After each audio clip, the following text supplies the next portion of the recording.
নমস্কার, হাইডিওশন চ্যানেল থেকে সবাইকে শুভেচ্ছা।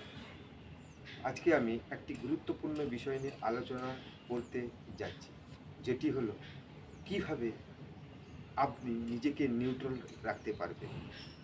ধরুন, আজ পর্যন্ত আপনার সঙ্গে যারা খারাপ আচরণ করেছে তাদের একটা লিস্ট তৈরি করুন।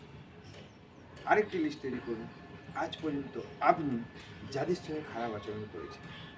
এই দুটো লিস্টকে ভোরবেলায় নির্জনে সামনে রেখে যাদের সঙ্গে আপনি খারাপ আচরণ করেছেন তাদের কাছে ক্ষমা চেয়ে নিন, এবং যারা আপনার সঙ্গে খারাপ আচরণ করেছেন তাদেরকে ক্ষমা করে দিন।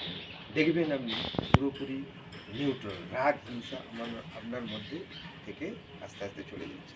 এটা আপনাকে প্রত্যেক দিন প্র্যাকটিস করতে হবে। যদি আপনি এটা প্র্যাকটিস করতে পারেন তাহলে দেখবেন যে কোনো কাজ আপনি মনোযোগ সহকারে করতে পারছেন, এবং সেটা খুব ভালোভাবে আপনি সেটাকে উপস্থাপিত করতে পারেন। ধন্যবাদ।